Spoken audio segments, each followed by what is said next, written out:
Dan pemirsa, jumlah pemudik dari Pulau Bali menuju Pulau Jawa sudah mulai mengalami lonjakan. Pagi tadi kendaraan pemudik mulai tertahan selama berjam-jam di luar pelabuhan Gilimanuk, Bali akibat panjangnya antrean kendaraan.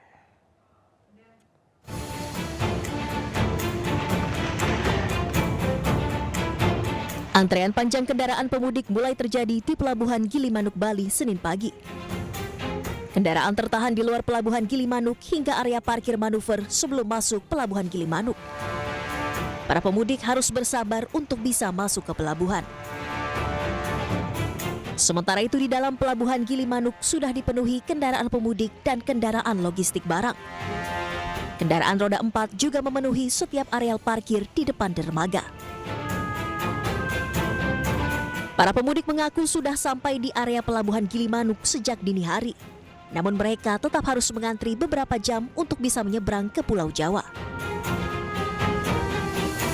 Ini sudah jam berapa nyampe di pelabuhan tadi? Sudah jam berapa ya? Mulai jam 6, setengah 6 tadi. Setengah 6. 9. Tadi di perjalanan gimana, Pak? Macet.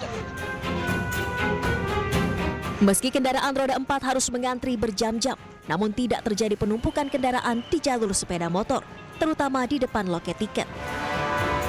Pengendara sepeda motor hanya tertahan di dalam pelabuhan saat menunggu proses bongkar muat kapal. Dari Jembrana, Bali, Nyoman Sudika, iNews melaporkan.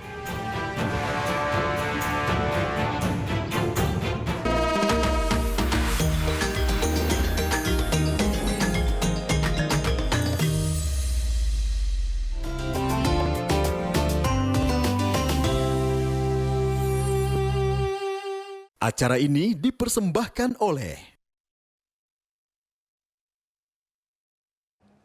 Pemirsa, ribuan penumpang kapal kembali memadati pelabuhan Nusantara Kota Parepare, Sulawesi Selatan pada Senin siang. Penumpang kapal ini merupakan para pemudik asal Malaysia dan Kalimantan yang akan mudik ke sejumlah daerah di Sulawesi Selatan.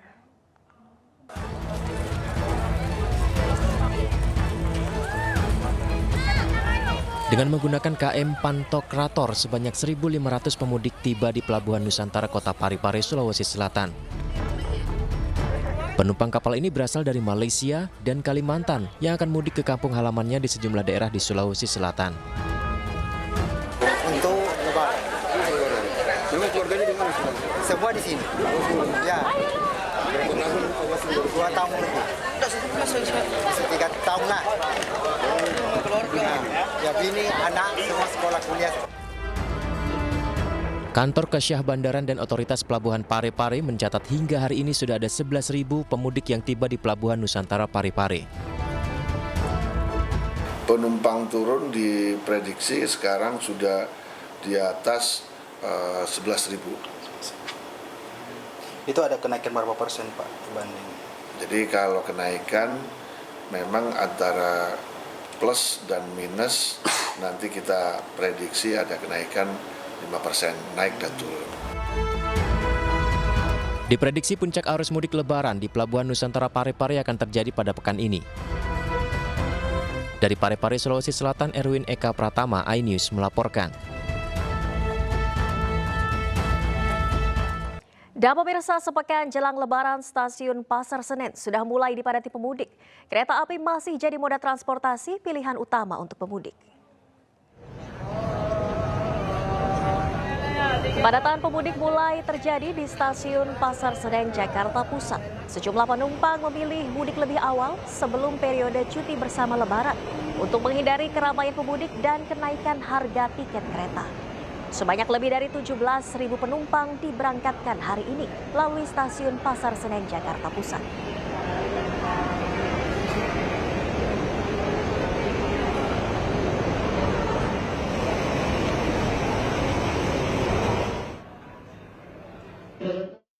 Dan pemirsa, untuk mengetahui situasi terkini pantauan arus mudik lebaran 2025, kami telah terhubung dengan rekan Hadisti Arifa di stasiun Pasar Senen, Jakarta, dan rekan Salam Rahmat di gerbang tol Cikampek Utama, Karawang, Jawa Barat. Selamat sore rekan-rekan, saya ke Hadisti terlebih dahulu di stasiun Pasar Senen. Hadisti, hingga sore ini berapa banyak pemudik yang melalui stasiun Pasar Senen, Jakarta? Baik, Valeri, selamat sore di Stasiun Senen Jakarta pada sore hari ini. Betul sekali, ini sudah ramai sekali calon penumpang yang akan berangkat dari sini menuju ke sejumlah wilayah. Bahkan untuk hari ini ada lebih dari 25.000 penumpang yang diberangkatkan dari Stasiun Senen ini saja. Nah, ini kami dapat merasakan bagaimana suasana, kemudian juga antusias calon penumpang yang akan melakukan perjalanan menggunakan kereta api jarak jauh, tentunya ini ke kampung halaman mereka. Nah, terkait periode arus mudik ini, yakni hingga 30 Maret nanti, dari KAI Daob 1 Jakarta menyediakan sebanyak 471.000 tiket dengan rata-rata per hari sebanyak 47.000. Namun hingga saat ini sudah habis terjual sebanyak 429.000 tiket atau 91% dari total ketersediaan. Artinya, sudah tidak banyak lagi tiket yang tersisa hingga 30 Maret nanti, yakni hanya di sekitar 42.000 saja. Nah, kemudian juga jika di hari H Lebaran, yakni di tanggal 31 Maret hingga 1 April, dari KAI Daob 1 Jakarta juga menyediakan sebanyak 92.000 tiket. Namun saat ini juga sudah hampir habis terjual, yakni sudah terjual sebesar 91%. Bahkan kalau dari Stasiun Senen Jakarta sendiri ini 100% sudah habis terjual, sehingga untuk tiket di hari H Lebaran yakni 31 Maret dan 1 April, keberangkatan ini hanya dapat dibeli dari Stasiun Gambir, yakni sekitar 8.700 tiket. Nah, untuk mengantisipasi kelonjakan penumpang, KAI Daob 1 Jakarta memang melakukan upaya berupa penambahan armada kereta yang rata-rata per hari armada kereta yang ditambahkan ini adalah sebanyak 15 hingga 16 kereta. Secara total ada sekitar 362 KA tambahan yang beroperasi di periode arus mudik ini, yakni di rentang waktu 21 Maret hingga 30 Maret nanti. Dengan rata-rata per hari akan ada perjalanan kereta api jarak jauh sebanyak 84. Nah, kemudian juga untuk puncak arus mudik ini diprediksi akan terjadi pada tanggal 28 hingga 30 Maret ini. Sehingga ini tentu bisa menjadi pertimbangan bagi Anda yang akan melakukan perjalanan, khususnya menggunakan kereta api jarak jauh dari Daob 1 Jakarta ini, karena mengingat pada di puncak mudik tersebut tentu untuk harga tiket ini jauh lebih mahal, kemudian juga kepadatan penumpang, dan mengingat juga sisa tiket ini tidak begitu banyak, dan perlu diperhatikan juga untuk dapat membeli tiket ini melalui kanal yang sudah tersedia secara resmi. Valeri. Baik, dari Stasiun Pasar Senen sudah mulai padat. Selanjutnya kita akan memantau arus mudik Lebaran di Gerbang Tol Cikatama. Selamat sore, salam. Berapa banyak kendaraan yang melintas hingga sore hari ini? Ya, Valeri dan juga pemirsa, untuk kondisi terkini situasi arus lalu lintas di ruas tol Cikampek Utama, tepatnya di kilometer 70 memasuki gerbang tol Cikampek Utama 1. Saat ini arus lalu lintasnya masih terpantau lengang, karena memang dapat kami informasikan juga bahwa belum terlihat adanya antrian kendaraan yang cukup signifikan begitu untuk melintas di ruas tol Cikampek Utama 1 yang terlihat seperti saat ini. Valeri dan juga pemirsa, dapat kami informasikan juga bahwa memang untuk animo masyarakat untuk melakukan perjalanan mudik, terutama untuk melintas di jalur Cikampek Utama 1 ini, memang kebanyakan masyarakat ini memilih waktu perjalanan mudiknya pada saat berbuka puasa hingga malam hari untuk menghindari panas terik matahari dan juga kemacetan yang memang acap kali terjadi jika kita bandingkan pada periode-periode tahun sebelumnya. Dapat kami informasikan juga kepada Anda, Valeri dan juga pemirsa, bahwa pada siang hari tadi kami juga sempat melintas begitu untuk menuju ke jalur di ruas tol Cikampek Utama ini. Bahkan kendaraan kami ini bisa melaju hingga di kecepatan 80 hingga 100 km per jam. Dapat kami informasikan juga bahwa memang untuk mengurai kemacetan rencananya penerapan rekayasa lalu lintas dengan menggunakan skema one way, ganjil genap dan juga kontraflow nantinya akan diberlakukan mulai tanggal 27 hingga 30 Maret mendatang, di mana untuk kontraflow sendiri nantinya akan dibuka mulai dari titik kilometer 40 hingga kilometer 70. Sementara untuk one way nantinya juga akan dilanjutkan mulai dari kilometer 70 hingga di tol Semarang Batang yang berada di kilometer 414. Sementara untuk ganjil genap nantinya mulai akan diberlakukan mulai dari titik kilometer 47 hingga di tol Semarang Batang 414. Sementara itu dari pihak Jasa Marga juga memberlakukan diskon tol atau diskon tarif tol begitu, yang nantinya mulai akan diberlakukan mulai hari ini hingga 28 Maret mendatang. Adapun besaran diskon tarif tolnya begitu berada 20%. Sementara itu memang untuk peningkatan jumlah volume kendaraan dapat kami informasikan juga bahwa memang sejatinya terjadi peningkatan jumlah volume kendaraan sekitar kurang lebih 23% dibandingkan dengan hari-hari normal seperti biasanya. Kalau memang kita bandingkan untuk siang hari tadi kurang lebih ada 9.000 kendaraan yang melintas di ruas tol Cikatama ataupun Cikampek Utama 1, dan kami akan terus memantau bagaimana perkembangan lebih lanjut dari gerbang tol Cikampek Utama 1 yang berada di kawasan Jawa Barat ini. Valeri. Baik, terima kasih. Salam Rahmat melaporkan langsung dari gerbang tol Cikampek Utama, dan sebelumnya ada rekan Hadisti Arifah melaporkan dari Stasiun Pasar Senen Jakarta. Selamat bertugas kembali rekan-rekan.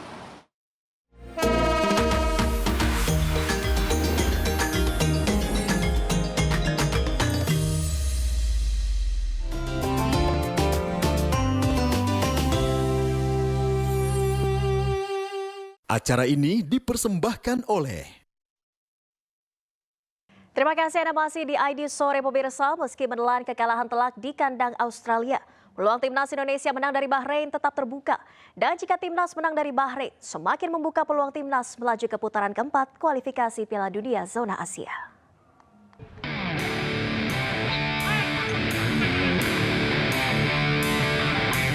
Timnas Indonesia wajib waspada menghadapi Bahrain. Keberhasilan Bahrain menjadi juara di ajang Piala Teluk menjadi alasan skuad Patrick Kluivert tetap selalu harus berhati-hati. Namun peluang mengalahkan Bahrain terbuka. Raihan hasil imbang timnas di kandang mereka dan kekalahan Bahrain dari Jepang membuktikan meraih 3 poin dari Bahrain bukan hal yang tak mungkin. Apalagi timnas Indonesia akan bertindak sebagai tuan rumah di Stadion GBK Senayan Jakarta bersama dengan dukungan ribuan supporter. Sementara itu bicara peluang melaju ke putaran 4 kualifikasi Piala Dunia Zona Asia, potensi itu pun terbuka lebar jika diawali dengan timnas meraih 3 poin alias menang dari Bahrain. Hasil ini akan menjadi semakin sempurna kala timnas bertemu Cina. Bermain di kandang bisa saja kembali jadi modal timnas menang dari Cina nanti. Sementara di matchday ke-10 menghadapi Jepang yang sudah bisa dipastikan lolos Piala Dunia, timnas berpotensi meraih hasil imbang. Dengan skenario ini, timnas meraih 2 menang, 1 imbang dengan 13 poin. Timnas berpeluang menempati posisi 2 atau 3 klasemen untuk lolos otomatis atau melaju dulu ke putaran keempat. Yang terpenting saat ini, timnas Indonesia menang dari Bahrain. Ayo wujudkan timnas Indonesia, maju terus Garuda. Dan pemirsa, kita akan bahas informasi selengkapnya bersama dengan pengamat sepak bola Anton Sanjoyo atau Bung Joy. Selamat sore, Bung Joy, apa kabar? Selamat sore, Valeri. Baik. Baik, Bung Joy, ini kan memang kemarin Bahrain juga kalah dari Jepang 2-0, tapi tim ini telah menjuarai Piala Teluk. Sementara kita baru saja kalah telak 5-1. Bagaimana melihat peluang kita besok, Bung Joy?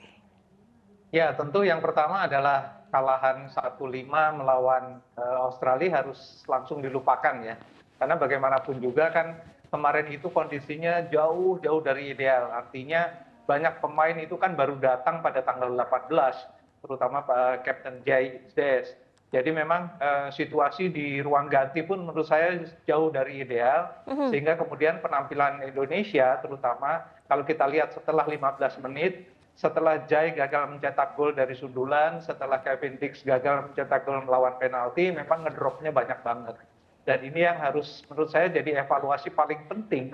Karena menurut saya dalam 15 menit pertama, pola 4-3-3 yang diterapkan Patrick Kluivert sudah cukup tepat. Karena Australia mendapatkan tekanan yang berat ya di 15 menit pertama itu terbukti dengan 2 peluang emas yang gagal menjadi gol.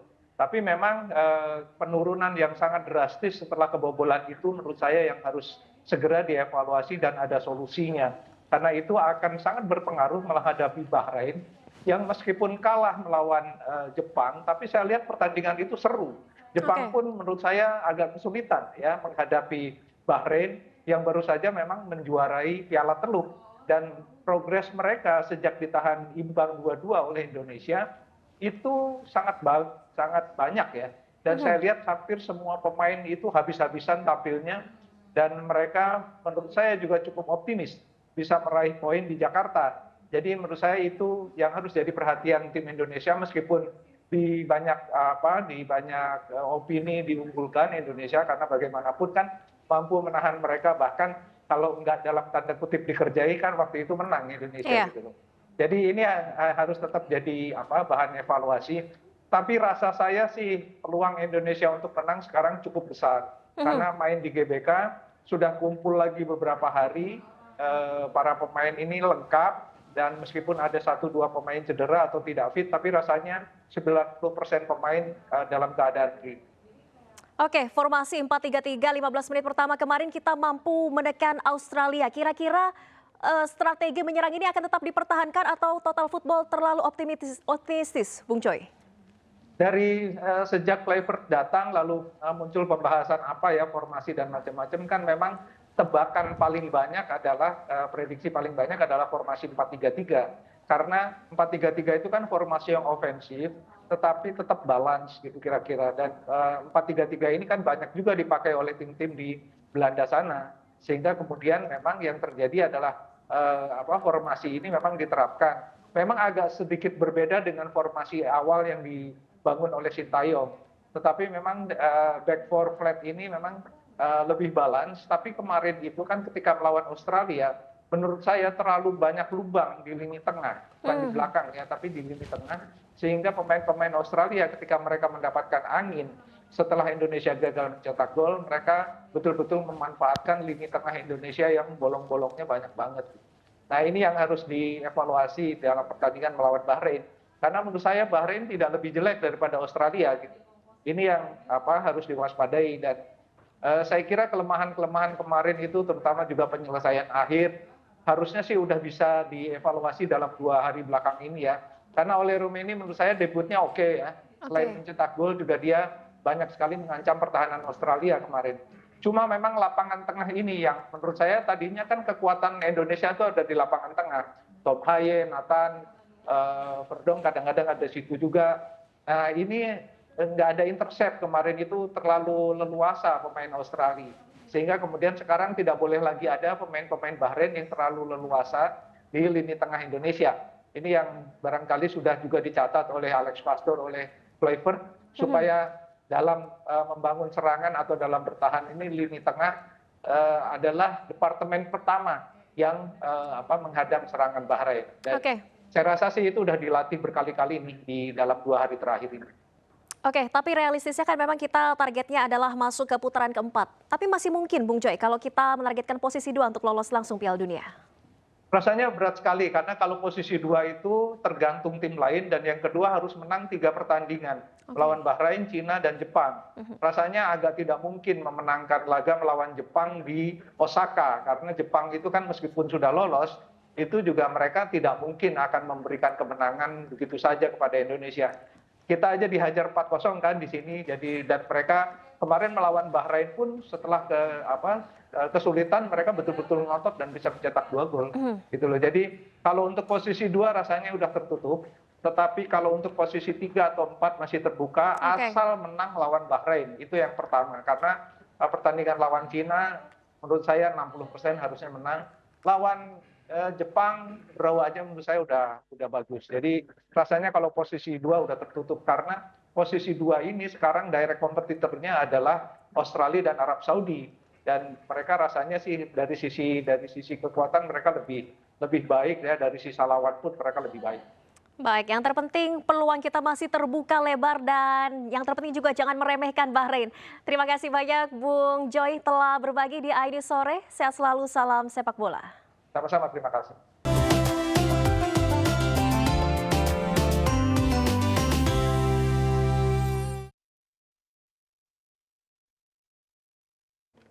Terima kasih Anda masih di AINews Sore bersama saya Kevin Pakan.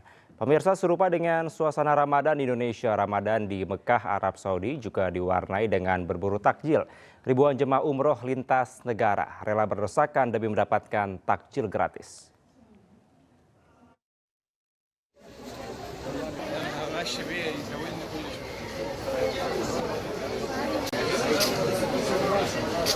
Antrian jemaah umroh dari berbagai negara rela berdesakan mendapatkan 1 paket makanan berbuka puasa yang dibagikan setelah sholat asar hingga jelang maghrib di kawasan Masjidil Haram Mekah, Arab Saudi. Meski berdesakan, antrian bagi jemaah laki-laki dan perempuan pun terpisah. Mereka pun bisa mendapatkan satu paket makanan gratis yang berisikan air mineral, roti, hingga jus buah. Menurut jemaah asal Indonesia, hampir setiap hari memanfaatkan pembagian paket takjil gratis untuk berbuka puasa meski harus berdesakan.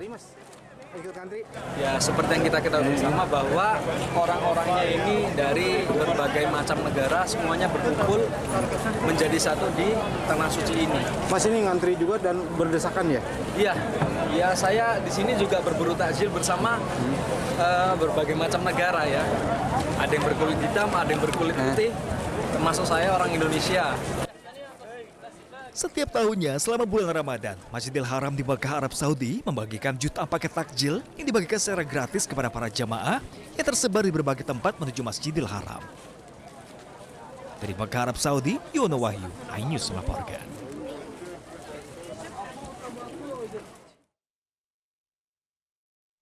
Pemirsa, satu pekan menjelang Lebaran, suasana di Pelabuhan Merak Cilegon, Banten lengang meski sejak Sabtu hingga Minggu pelabuhan sempat dipadati mobil pemudik.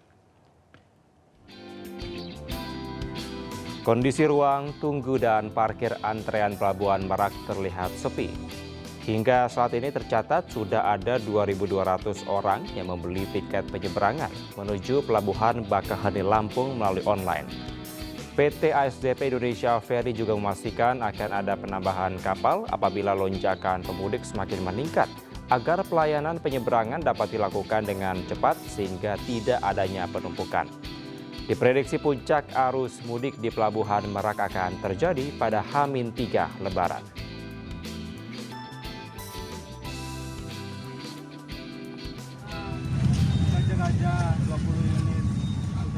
Memasuki arus mudik Lebaran, Pelabuhan Ciwandan, Kota Cilegon, Banten mulai fokus beroperasi melayani pemudik motor yang akan menyeberang ke Pulau Sumatera. Mulai Senin dini hari tadi, pemudik kendaraan roda 2 sudah mengantre di Pelabuhan PT Pelindo Ciwandan menunggu masuk kapal. Kini skema arus kendaraan dari Pulau Jawa menuju Sumatera untuk mudik Lebaran berganti. Pelabuhan Merak fokus untuk mobil dan bus, sementara pemudik motor dialihkan ke Pelabuhan Ciwandan. Hal ini dilakukan agar konsentrasi volume kendaraan dapat dipecah dan tidak terjadi penumpukan penumpang di Pelabuhan Merak.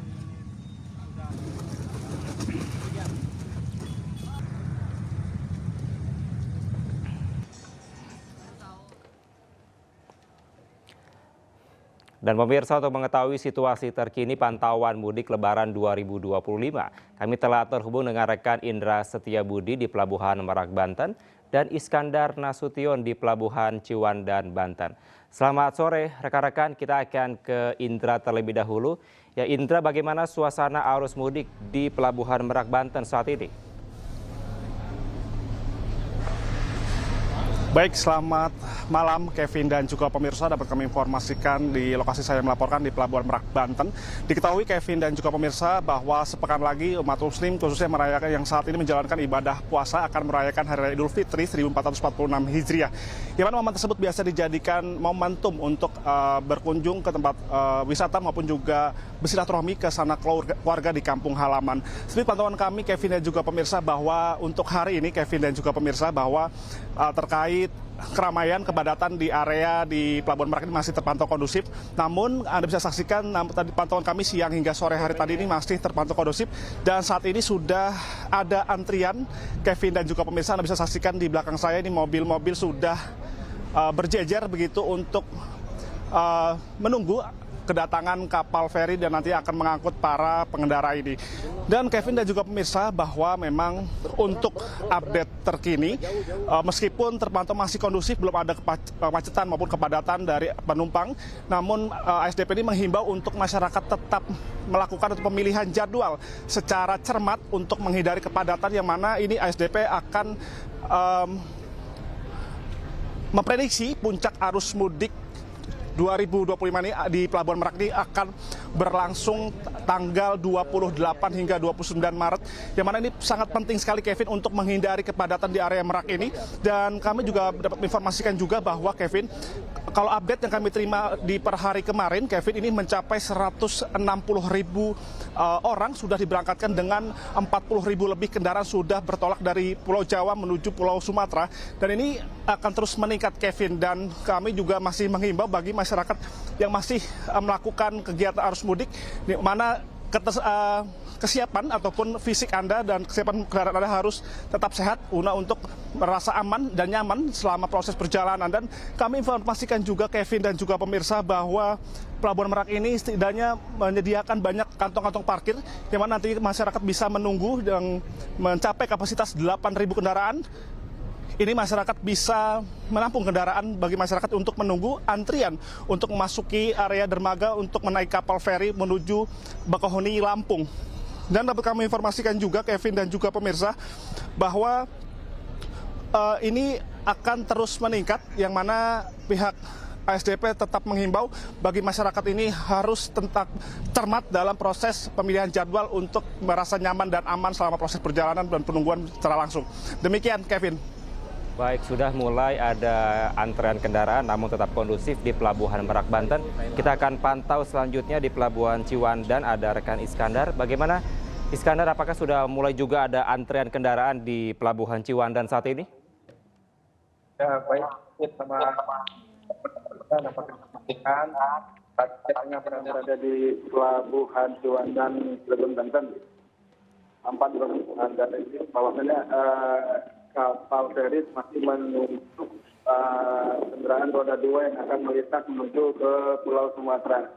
Namun memang kendaraan roda 2 ini memang belum ramai, karena memang biasanya trennya itu terjadi pada malam hari.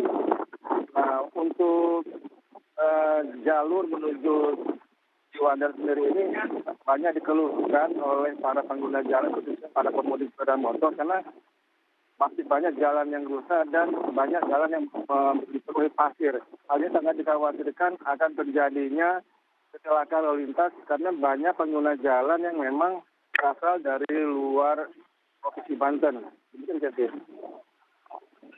Apakah sudah ada penanganan lebih lanjut seperti yang Anda sampaikan bahwa ada komplain begitu ya dari para pemudik saat ini, Iskandar?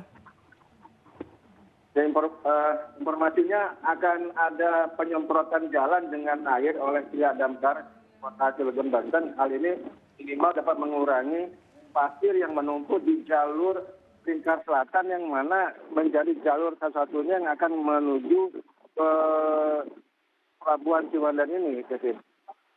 Baik, terima kasih. Semoga tetap kondusif di sana. Terima kasih rekan Iskandar Nasution di Pelabuhan Ciwandan, Banten. Sebelumnya ada rekan Indra di Pelabuhan Merak, Banten. Selamat sore teman-teman, selamat kembali bertugas.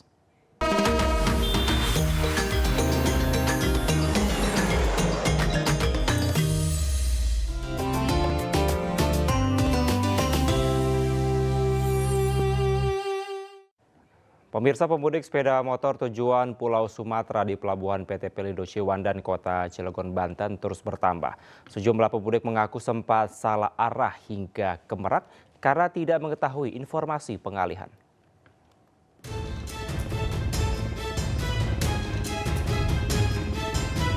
Pelayanan penyeberangan di Pelabuhan PT Pelindo Ciwandan, Kota Cilegon, Banten mulai dibuka untuk pemudik dengan kriteria kendaraan roda 2 dan truk berukuran sedang. Para pemudik mengalir berdatangan dan mengisi kantong parkir dermaga yang disediakan pengelola. Beberapa pemudik mengaku sempat salah arah ke Pelabuhan Merak terlebih dahulu karena tidak mengetahui informasi pengalihan yang dipercepat. Tadi cuman ada yang ngasih tahu, tadi sempat berhenti katanya suruh ke Ciwandan.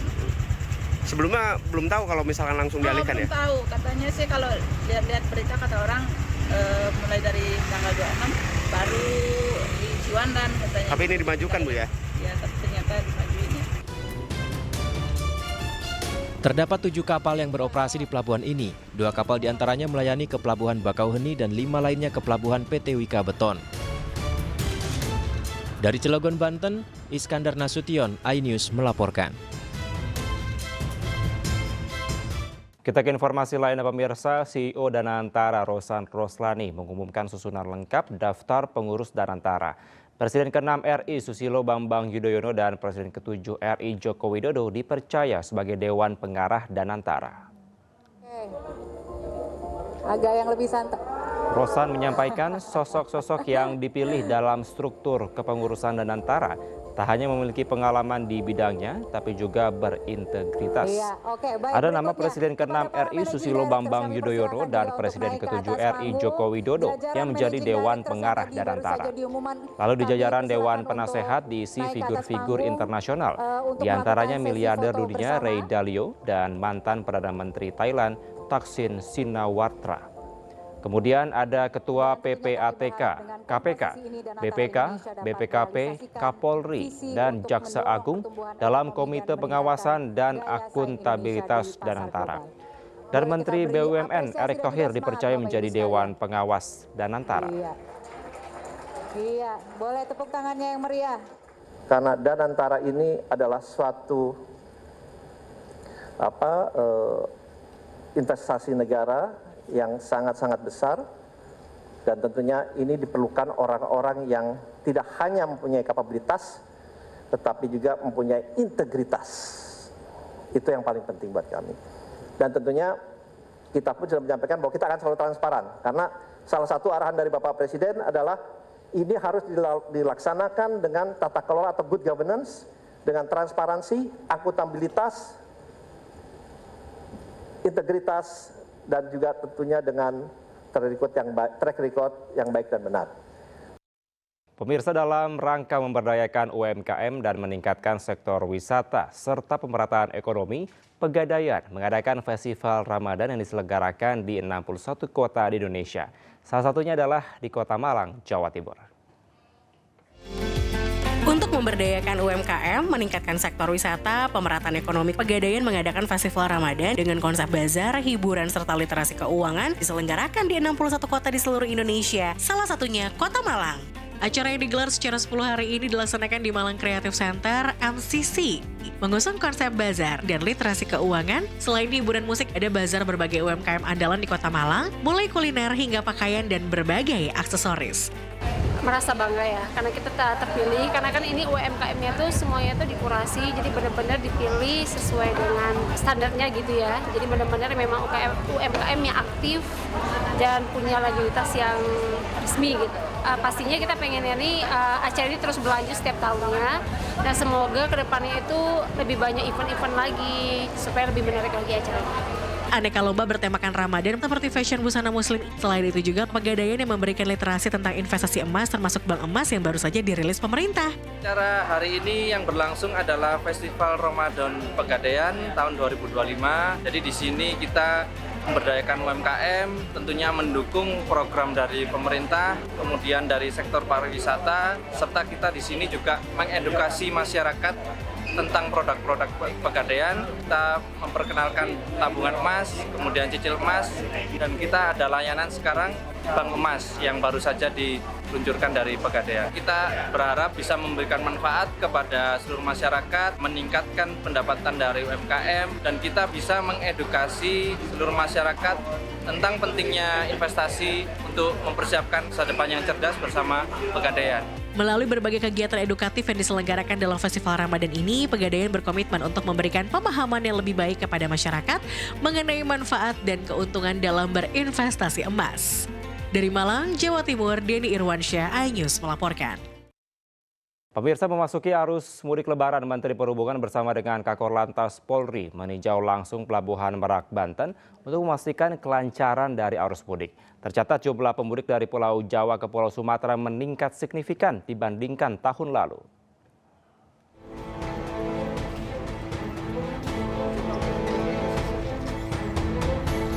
Memasuki arus mudik lebaran, persiapan di Pelabuhan Merak semakin dimaksimalkan untuk melayani pemudik dari Pulau Jawa menuju Sumatera. Menteri Perhubungan Budi Purwagandi bersama Kakor Lantas Polri Irjen Pol Agus Suryo Nugroho dan pihak ASDP Pelabuhan Merak melakukan peninjauan di Pelabuhan Merak, Banten guna memastikan kenyamanan, keamanan, serta kelancaran arus penyeberangan pemudik.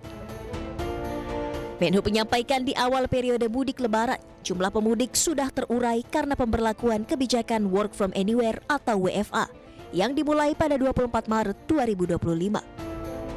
Sesuai prediksi, banyak pemudik yang memilih berangkat lebih awal sejak 21 Maret lalu. Nah, untuk mengantisipasi lonjakan itu makanya pemerintah memberlakukan Work from Anywhere. Ini kita berlakukan dari mulai tanggal 24. Tapi sebagaimana yang kita prediksi bahwa dengan adanya pemberlakuan Work from Anywhere tanggal 24, sebenarnya masyarakat sudah bisa mulai bepergian dari tanggal 21. Itu kita sudah bisa lihat dari tren adanya peningkatan.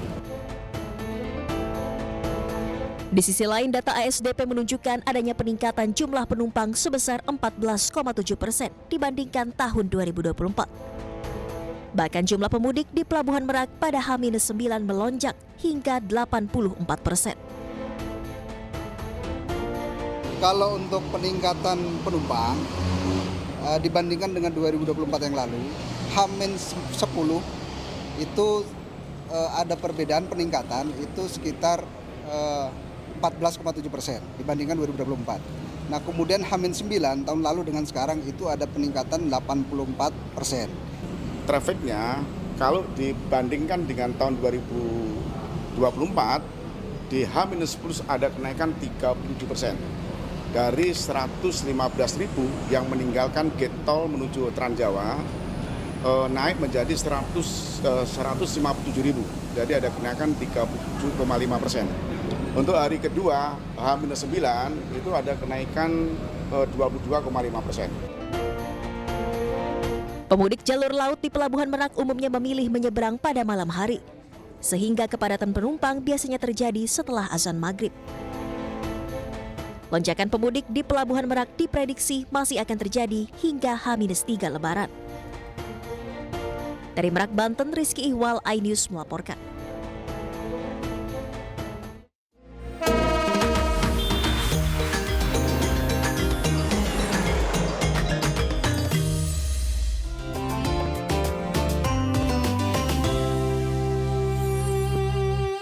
Pemirsa, DPP Partai Perindo turut menghadiri syukuran Bupati dan Wakil Bupati Tapanuli Utara, Junius Taripar Parsaoran Huta Barat Deni Lumban Toruan.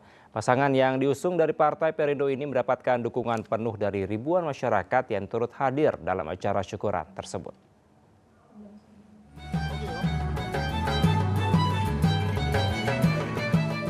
Usai mengikuti retret di Magelang, Jawa Tengah, kedatangan Bupati dan Wakil Bupati Tapanuli Utara, Junius Taripar Parsaoran Huta Barat, dan Deni Lumban Toruan di Bandara Silangit Siborong-Borong disambut meriah oleh tokoh masyarakat Tapanuli Utara. Kedatangannya juga turut disambut oleh Wakil Ketua Umum Partai Perindo Manik Marga Mahendra dan ribuan masyarakat yang siap melangsungkan acara syukuran di rumah dinas Bupati Tapanuli Utara. Terpilihnya pasangan Junius bersama wakilnya Deni Lumban Toruan menjadi momentum bagi masyarakat untuk menuju Kabupaten Tapanuli Utara yang semakin maju dan sejahtera melalui sejumlah program-programnya yang pro rakyat. Kami fokus pada upaya mensejahterakan masyarakat, sehingga kegiatan-kegiatan perekonomian, pembangunan infrastruktur, serta pendidikan itu menjadi sarana yang paling penting untuk kemudian bisa dicapai. Termasuk diantaranya juga adalah layanan kesehatan, sehingga masyarakat bisa mendapatkan indeks pembangunan manusia yang lebih tinggi lagi, dan juga layanan akses terhadap pendidikan, kesehatan yang lebih baik, dan tentunya perputaran ekonomi bisa menjadi lebih baik juga di Tapanuli Utara. Kami juga berencana ke depan, setelah selesai kegiatan ini, berikan kami waktu 1 bulan untuk melihat ke dalam dulu. Jadi izinkan dulu kami melakukan evaluasi ke dalam. Kemudian yang kedua, setelah itu kami akan datang ke masing-masing kecamatan. Ya, kami sudah sepakat untuk menemui Bapak Ibu sekalian. Melalui sejumlah kadernya yang duduk menjadi kepala daerah, Partai Perindo berkomitmen akan mewujudkan visi misi masyarakat Indonesia sejahtera. Dari Kabupaten Tapanuli Utara, Sumatera Utara, Aries Fernando Manalu, iNews melaporkan.